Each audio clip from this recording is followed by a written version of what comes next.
Coucou, j'espère que tu vas bien. Je te retrouve pour ton message du jeudi 28 mars 2024. J'ai tiré pour toi aujourd'hui la carte de la passion. Tu le vois, ce magnifique cœur entouré de flammes. Donc, message de cette carte justement, on te demande de t'enflammer, quel que soit le domaine concerné. C'est vraiment un appel à ne pas être du tout dans la demi-mesure face à tout ce qui te questionne. La passion, elle te parle vraiment d'une implication pleine et d'une implication entière. Ok? Si tu t'interroges sur une situation où tu as peut-être tendance à faire preuve un petit peu de réticence ou de frilosité, c'est le signe que tu dois peut-être changer d'approche ou alors que tu dois adopter une attitude beaucoup plus puissante, beaucoup plus chaleureuse. Ça peut également tout simplement signifier que tu n'es pas du tout dans la bonne direction et que tu n'es pas du tout sur le bon chemin. Avec la passion, c'est vraiment l'élan qui doit te mener, ok? Tu n'as pas à forcer quoi que ce soit. Si ta question, elle concerne les sentiments d'une personne à ton égard, si tu te poses la question, voilà, est-ce que je plais à telle personne? La réponse c'est oui, tu lui plais. Mais attention, on parle de passion. Donc on va surtout parler d'attirance physique ici. Parce que maintenant, la passion, c'est un peu comme le feu. Tu vois, ce cœur, il y a un piment au milieu, il y a les flammes autour. Donc la passion, c'est comme le feu. C'est-à-dire qu'à un moment donné, il se consume.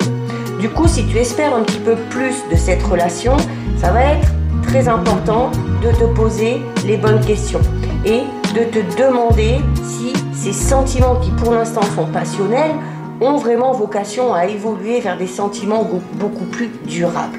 La passion, elle est là pour te réveiller. Elle te demande de mettre du piment dans ta vie, de retrouver l'envie, de chercher l'exaltation dans tout ce que tu entreprends. Donc là, ça concerne tous les domaines. Elle te demande de ne pas avoir peur de ce qui t'attire et d'oser de parier dessus. La passion, elle est joueuse et du coup, elle apprécie justement les prises de risque. Alors, sans aller jusqu'au qui tout double, sauf bien évidemment si tu es prêt ou prête à te délester de ce que tu as et qui te retient.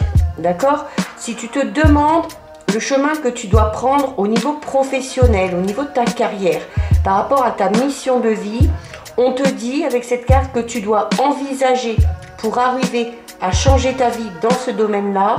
On te dit que la réponse, elle se trouve justement dans tes passions. Donc si tu as un domaine qui te passionne et dans lequel tu excelles, c'est peut-être très intéressant de songer à aller vers une voie professionnelle dans ce domaine-là. Alors, il se peut que tu aies la sensation de ne pas avoir de passion vraiment. Alors, si c'est le cas, si rien de précis vraiment ne t'attire, pars en exploration, prends le temps de te découvrir et de découvrir ce qui t'anime. La passion, elle doit te faire sortir des chemins balisés. C'est-à-dire que la passion, quand elle se manifeste, elle a le pouvoir vraiment de changer le cours des événements de manière mais vraiment extraordinaire et de remettre, quoi qu'il en soit, de l'enthousiasme dans ta vie. Voilà pour toi. J'espère que ce message a résonné en toi. N'hésite pas à t'abonner à mon compte et à me rejoindre sur mes différents comptes. En attendant, je te souhaite une lumineuse journée et je te dis à demain pour ton nouveau message. Des bisous.